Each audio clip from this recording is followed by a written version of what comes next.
Would you say that psychology is your calling? Yes, I really do feel that it is a calling for me. It intersects a lot with all the other things that I do and have been raised around, and a lot around ministry as well. It's been a beautiful intersection in terms of just the clinical work. We understand that we've got the invisible emotional and psychological load that executives and entrepreneurs carry on a day-to-day basis. What are the realities of leadership at the top in terms of your work? One of the taglines that's always so common is, heavy is the head that wears the crown. And you must sit and think about, payroll, admin, marketing. So there's quite a lot that, you kind of sit with. And I think one of the things that I'm realizing with people in leadership is that many times you won't be liked, won't be loved, won't be popular. Your decisions and your way of doing things will come up to being challenged, pushback, resistance. A lot of the times, the kind of realizations made in that when we are running businesses or we are in leadership positions, we need systems in place. We can't wing it. We can't hope for the best. Set rules and governance that also keeps you in check. Yes. That's the reason. The first one, yes. Yes, you are the person who must adhere to these protocols that you've put in place. And it becomes very important because... So what does wellness really look like for C-suite leaders and, entrepreneurs? For many of us, we feel like it must look a particular way, be a particular thing. And what wellness looks like is... I love that. I just had good bumps. Wow. Because... as simple as that, yes, right? because we're rushing through, right? So... Africa rise today. Hello, welcome back to the Africa Rising Leadership Conversations. My name is Nomazibulo Tshanga and I am your lovely host for the conversations. As you always know, Africa Rising Leadership Conversation, it's all about engaging with C-suite leaders, entrepreneurs, leaders in their own spaces, just to identify and understand and unpack the leadership journey. What are some of the challenges that leaders go through? And today we are sitting with Buyisile Mncina. She is a counselling psychologist who is practicing and is registered with the Health Profession Council of South Africa. Of course, I don't want to introduce her because I will not be doing any justice. I feel like I should be giving you an opportunity to introduce yourself. Just let us know the type of work that you do and who is Buyisile, and then we'll delve into the conversation. For sure. Thank you so much for having me, Noma. I'm a counselling psychologist and I've got experience in quite a number of things. I do your individual psychotherapy, couples counselling, family interventions, workshopping, corporate kind of workshopping as well, and wellness inspired work. And I also have lecturing experience. So I did lecture for a bit, and I do a lot of psychoeducative conversations and also panel discussions, speaking engagements, really all things mental health and wellness. I take to a holistic approach when it comes to wellness. And I think that's beautiful because it's beautiful because we are faced with such mental challenges, right, within our era, and such a number of things that we carry, especially as leaders, right? And today's conversation is all about that. It's about unpacking what wellness looks like for C-suite leader, and also just to provide our C-suite leaders, entrepreneurs, with practical tools on how to navigate, wellness challenges that they may encounter in corporate or as they are running their own businesses. Absolutely. But before we get on to that, I've got some teasers, some questions that I would like to ask you, just to ease you into the conversation. The first one is, what book are you currently reading? Sure. Let me pick one because there's quite a number that I've been. So you're also that type that reads a number of books at the same time? Yeah. I was facilitating a book launch, so that was the preoccupation. But the current book that I'm reading is The Blackbird. It's a book authored by Lerato Sekanka. And she speaks about her journey as a firstborn daughter Yeah. and all of what that came with, a home that, had many people living in it, what it meant for her to dream, to aspire, to dare, to be courageous, to be bold, and also to confront the fact that she would be misunderstood in her pursuit of herself. So, yeah, that's the book I'm reading. Ah, lovely. So interesting. So your type of work pours so much into everyone else's cup. So tell me, what fills your cup? What fills my cup is ministry at church. Lovely. I got that very, very strongly. Relationships, friendships, my partner, and, taking life with so much joy. I like being outside. Lovely. I know it's always strange. Sometimes as psychologists, we have to be quite, observant, hyper vigilant. Our clients, are they here? Are they not? But I really like being outside and just in nature. Really, yeah. Lovely. I also love nature. Beach or bush? Oh, beach. Any day. Love the beach. Ocean. Oh, love the ocean. It heals yes, me. yes, Like I yes. love the ocean. Absolutely. We're more or less the same thing. So Buyisile, tell me, Buyisile before the psychologist.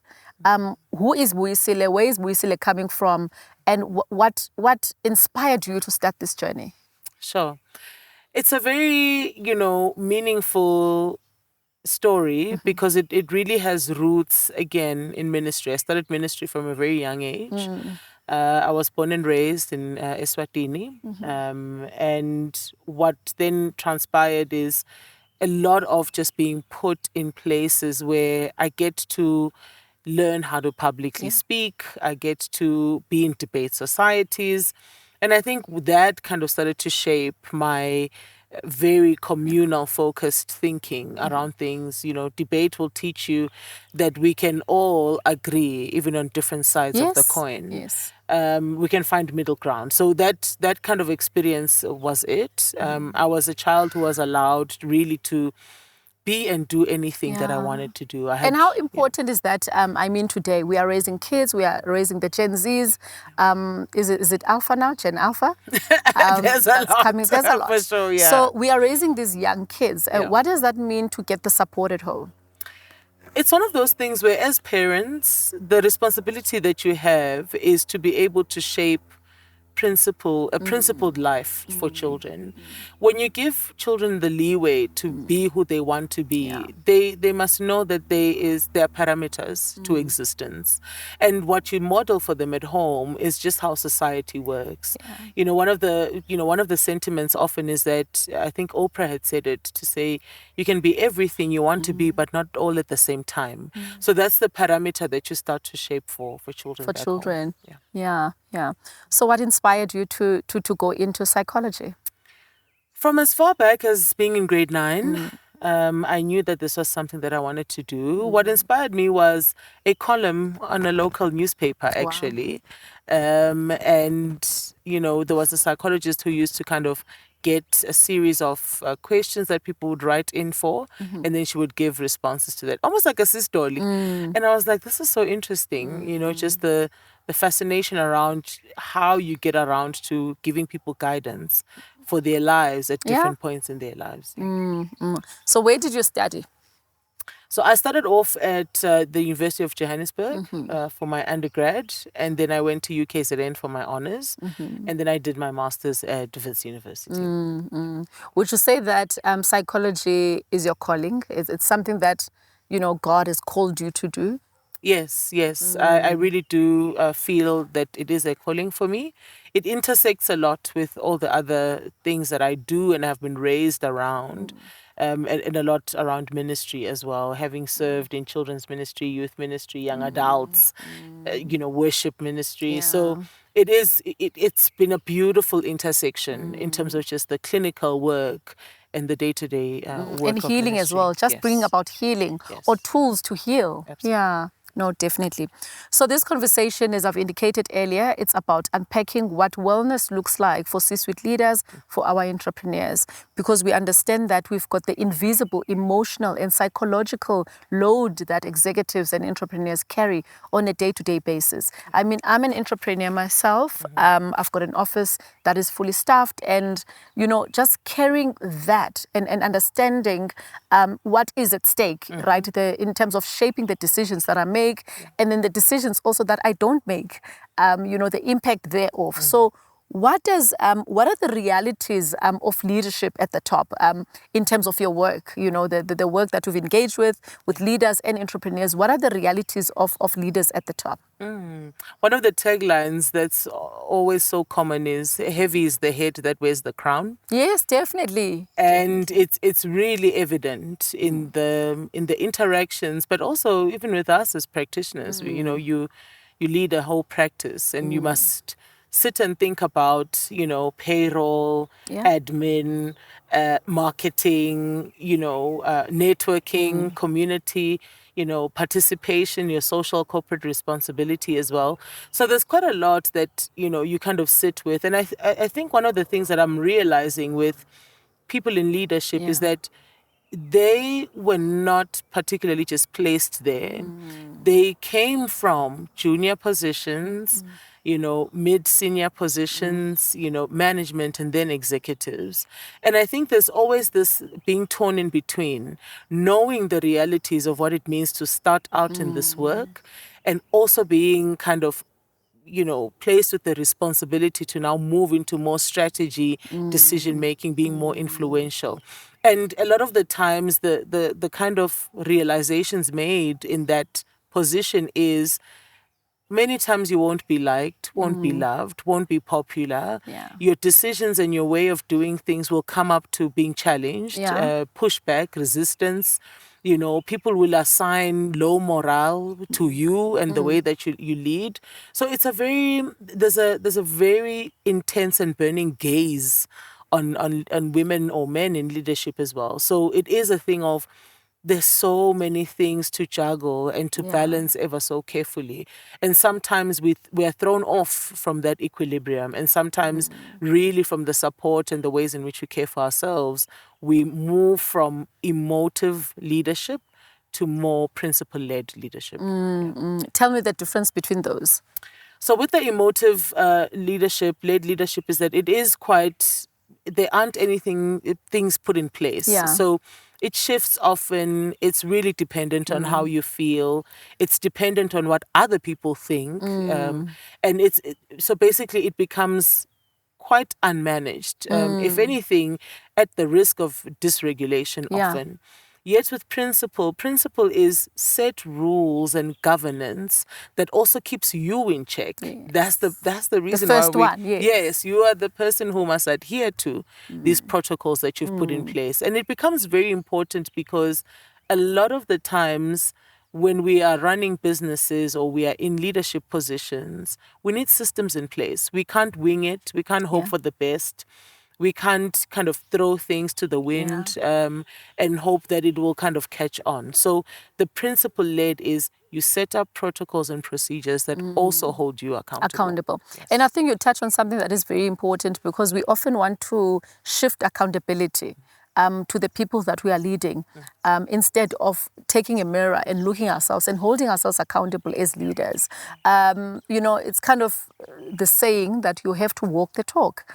You can't preach something that you are not practicing, and you can't want you know, your followers to adhere to the things that we are also not following. So I love that. So what does wellness really look like for C-suite leaders and you know, entrepreneurs? Wellness is very dynamic. Yes, love that. Yeah, that's the first thing. And I think for many of us, we feel like it must look a particular way, be a particular thing, but it's really dynamic. And what wellness looks like is taking care of the body that allows you to do the work. I love that. I just had good bumps. Taking care of the body. Yes. Because we kind of underestimate how the body carries you.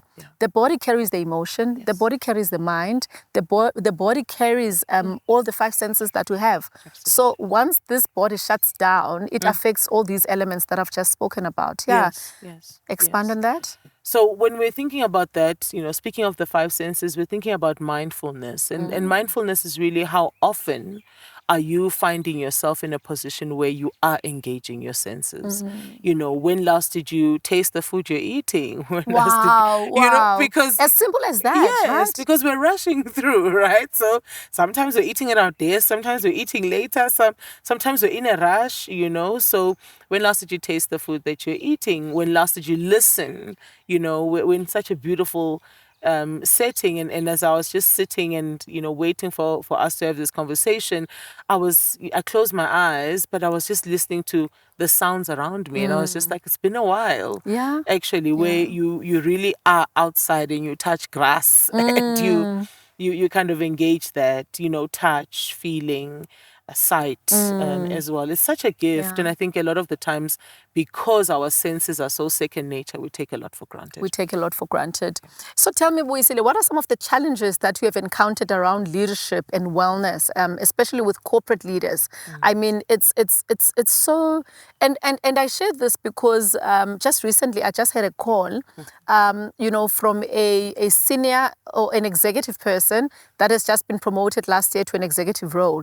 This person, operated as a senior manager at a certain point amongst other senior managers. So they were colleagues. Now she's been promoted alone as an executive and leading the same team that they were colleagues in, and she's finding it a challenge.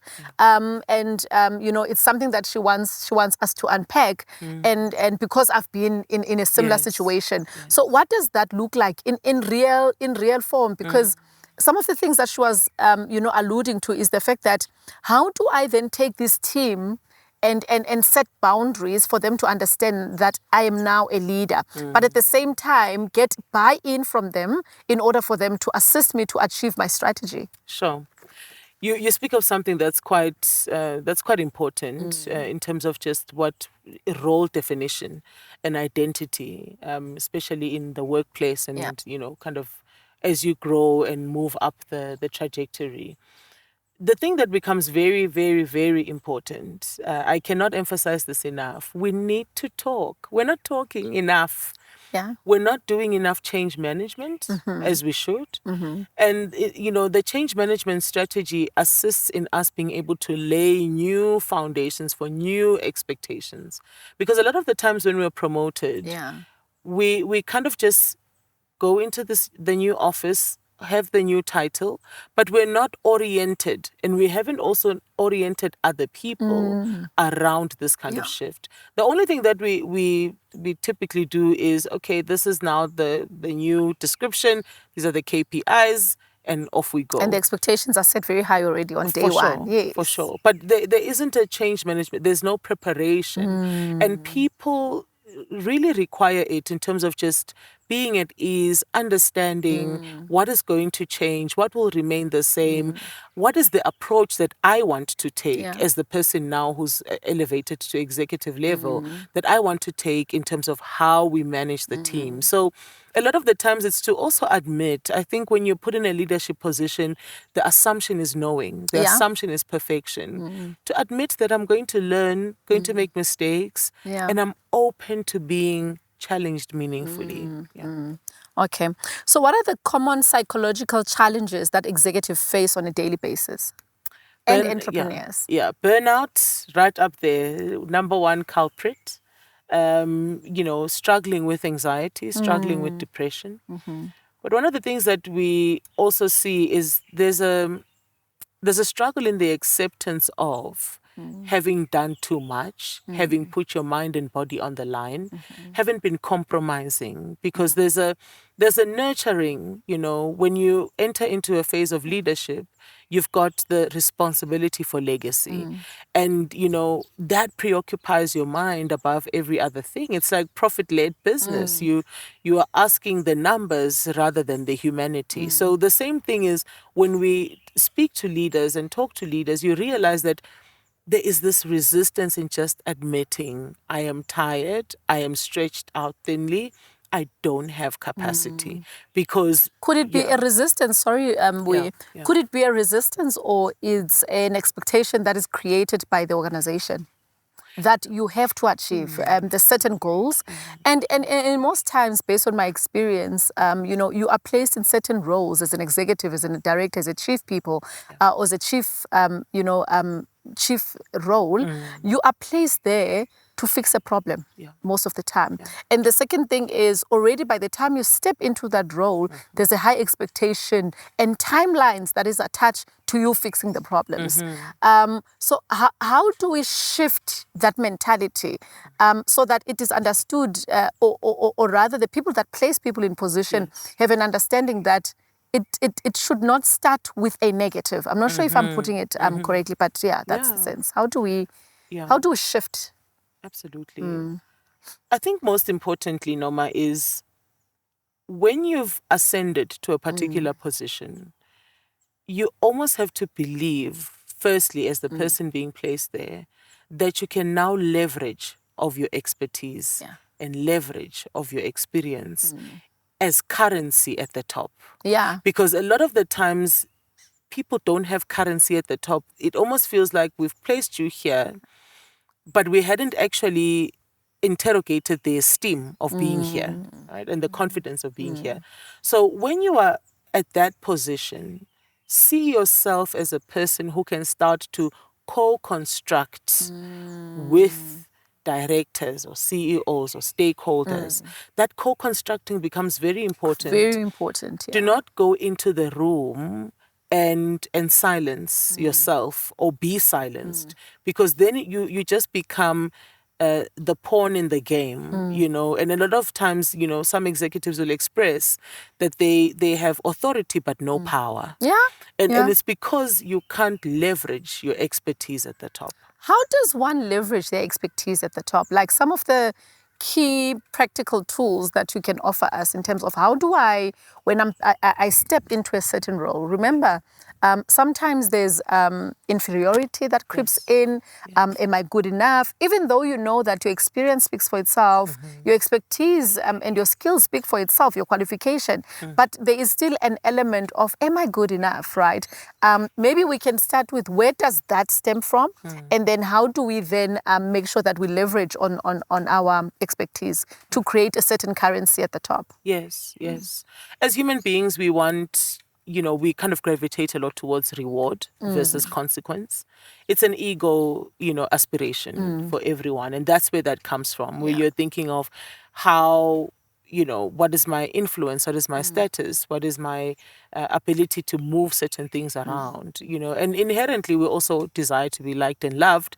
So we're kind of balancing the ego and, group dynamics, people perspectives, and all of that. So when it comes to leveraging at the top, the first thing becomes preparedness. A lot of the times we almost take a blank canvas, yet you've now moved from work to strategy, which means when you're now being elevated to strategy, come prepared. Go into that meeting where you meet the other group of executives, knowing what you want to present to them as well as, I'm coming into this space, I'm realizing the things that you're trusting me with, and I am thinking of this and that as something that I can contribute to the existing body of knowledge. But if we don't contribute, then we won't leverage. Ultimately.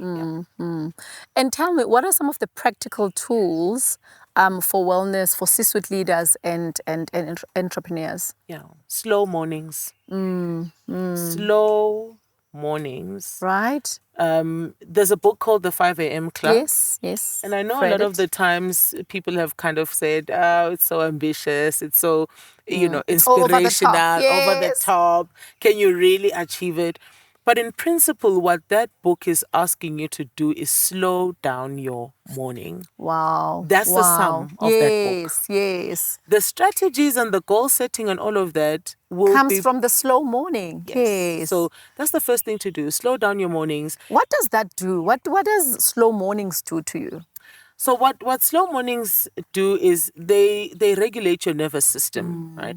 So the reason why we tend to be overstimulated is because our nervous system kicks in a lot of adrenaline. So we're in fight or flight. So practically, you're waking up already, you've got a high adrenaline. Yes. Because you're thinking about, I didn't finish that, I didn't do that, I need to drop off the kids, I need to do this, I need to get back to work at 8.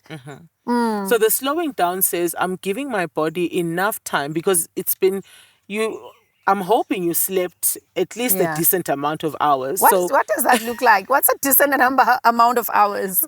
If you can give me 7. Okay. I agree. I love my sleep. If you can give me 7, 8 is beautiful. But if you can give me 7, if it's really like high pressure, fight for 6. Yeah. But, around that 6 to 8 window. So what it does is it helps your mind to catch up to your body. Wow. Right? Because a lot of the times the mind is going, and the body's catching up later. So really, really, really, I cannot emphasize enough the slow mornings. It's quiet.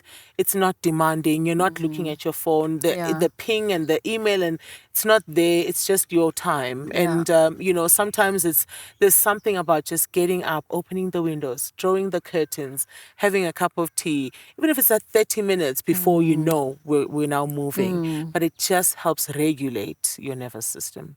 So that's the first thing. It's the slow mornings. Yeah. And then secondly, it's also, creating systems within a system. There is the kind of global understanding of what the workplace expects of you. But there's almost like a personal system that you have to develop for yourself, which is a lot around time management. Very, very important. If we have to be really clinical about it and pedantic about it, then do so, because it helps just to create that mental parameter for yourself. You know what's where, when, how. I need to do this, after this I do that. Yeah. And you also are able to schedule. When you see it, in your planner, you're able to schedule to say, no, I need to take a break here and I need to take a break here, because it's not sustainable to just keep going the whole day. And funny you talk about that, because I used to be the person that judges people that have an alarm or a reminder for everything in their phones, like a ring for anything. Yeah. But as I grew older, I'm that person. I'm like, I never used to, have an appreciation for that. I was like, but I mean, you're an executive. You should know when you need to do what. But now I am that person, like from waking up to my spiritual groundness. I mean, that 30 minutes in the morning or an hour in the morning, to also like another spiritual break around 12:30. And then reminding me that now it's time to help the kids with homework. So I never used to have those, but now I am that person. Yeah. And it really helps in regulating my day, so that I don't feel like I am all over, right? Sort of streamlines my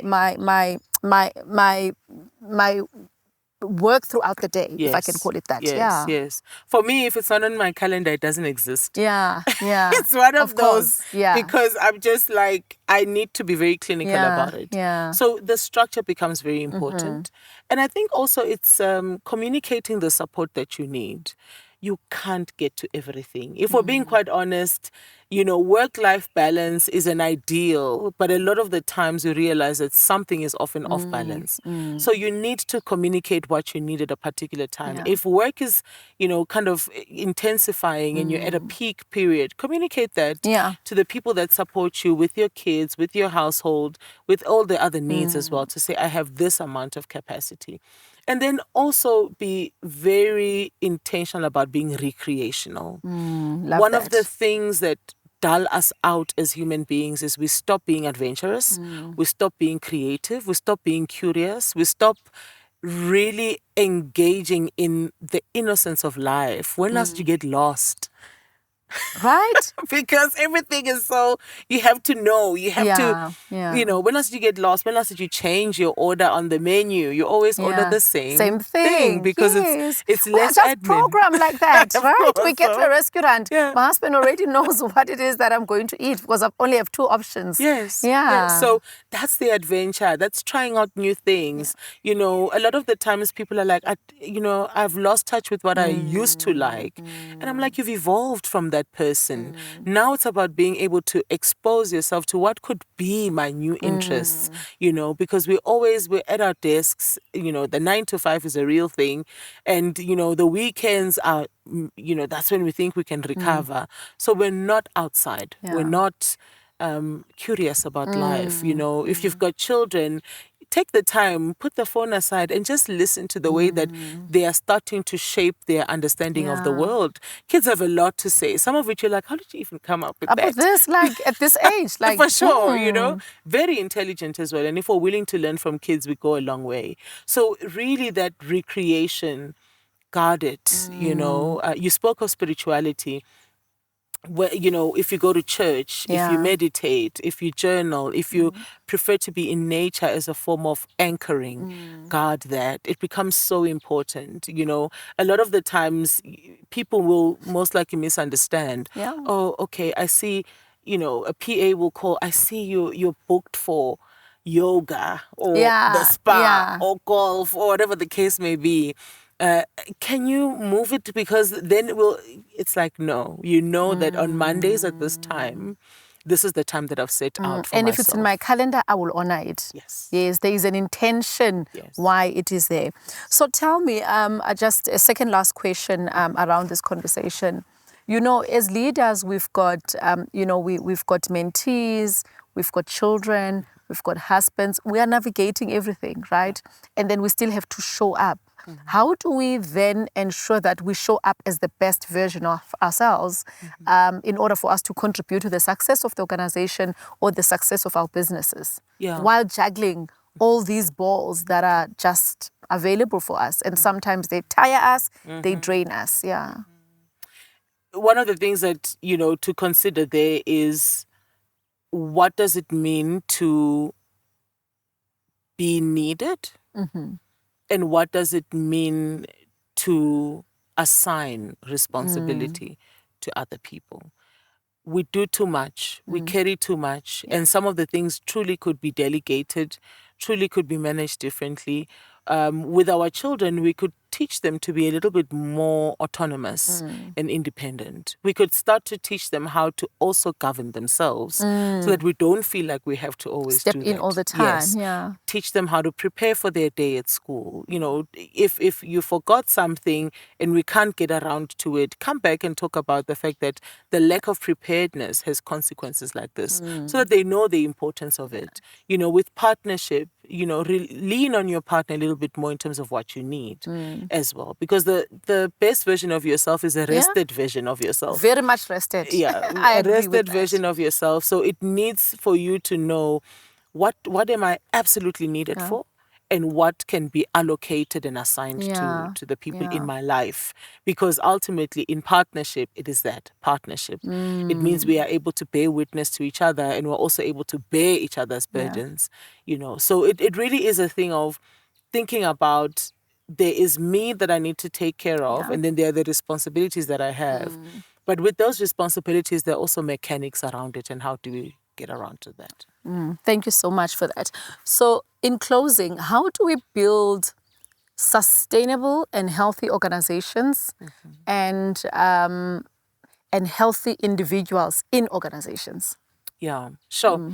That would need its own segment, thinking about it. Yeah. But I think in summary, it becomes one of the things that anyone who's listening to us today must understand is that there is a lot that is required of people in leadership. And at times it is lonely, at times it is confusing, at times it is isolating.